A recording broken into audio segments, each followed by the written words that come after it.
Good afternoon from the Thoughtful Gardener. We just have installed at Craighead House, a historic home here in Carlisle, Pennsylvania, a native pollinator garden. This meets all the criteria to also be a monarch waystation. We've got all kinds of milkweed in here, common milkweed. We have swamp milkweed, New Jersey tea, Phlox, Cardinal Flower, as well as Rue, sedum, Amsonia, and we put in some Osier Dogwood, some Raydons' favorite Aster, and many of these were donated from the Master Gardeners program. Bear's Breeches, Pye Weed. So I'm really excited about this. This is the largest pollinator garden I've installed to date. I was assigned this. We tried to pick plants that were both bird and bug friendly, since the Craigheads were naturalists and entomologists. And we've tried to pick natives so that it'll be easy for maintenance reasons, as well as being an inspiration to people to come and visit to see what a native garden looks like, as well as provide habitat for our wildlife. So it may not look like a lot now, but we're really excited about it. Hi guys, from the Thoughtful Gardener. I wanted to give you a little update on our little pollinator garden here at the Craighead House. I am just super pleased to tell you the one good thing that's come out of this tropical storm and this hurricane recently is that it's given this little pollinator garden an unbelievably good start.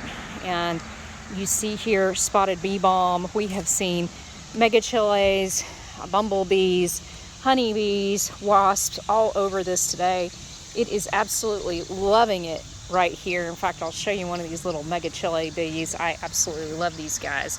I just think they're so cool. They're so huge, and they don't care about us whatsoever. We're cleaning up the garden because we are getting ready to have a bluegrass festival here, and we wanted the garden to look its best, and so we're just really cleaning up the weeds a little bit, and we are putting down some additional mulch and getting some of the plants a little bit of a haircut because they've just grown so great. So a couple other things that are here. One thing that you see here are our violets, and we've actually got a little tiny monarch caterpillar here, so I'm going to move him back onto the milkweed. He must have gotten knocked off in our storm, so here you go, buddy. So that happens sometimes. They just get in the wrong place, and if your hands are clean, you can pick them up and put them where they need to be. So there we go, buddy. You're back where you ought to be, so you can get fat and happy. But that's what's really great about monarch gardens here, guys. You know, you can absolutely get a garden going in just no time if you will make sure it has plenty of water. Now, we've had volunteers here watering, and there is a water source, which is probably the number one reason why gardens don't make it, is that there's not a water source nearby. So you want to think about that when you're putting in your garden, or put water that's convenient to where your garden is going to be. There's another megachile, so you can see him. Just love those guys. But all kinds of prey and predators here. We're not going to remove these oleander aphids because we don't want our little monarch caterpillar to get eaten there. Then what we've also got here, obedient plant, New Jersey teas, Cardinal Flowers looking fantastic. Phlox is doing great. Goldenrod, and you see as well Pye Weed, Amsonia, and you can see this is swamp milkweed that came out of my own garden that I donated, and it is blooming. That's what's so fantastic. Goldenrod blooming. This spotted bee balm is just like, I'm so super happy about that. I mean, these things were absolutely nothing. So that's the beauty, is this comes out pretty quick. Definitely asters that need to bloom. They may not bloom this season. Mine aren't blooming either yet. So gonna be late, I think, this year.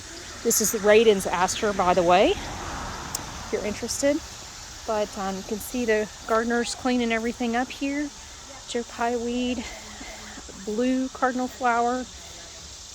This is winterberry, already starting to put red berries on. It's really beneficial for the birds. So super excited. Things are coming along here. A big sycamore tree that we took down is already putting up a new tree. Love that. And we're just cleaning up the hedges and so forth. So anyway, this is just to inspire you, wild geranium, that if you are looking to put in a pollinator garden, it doesn't take long for it to really look like something spectacular.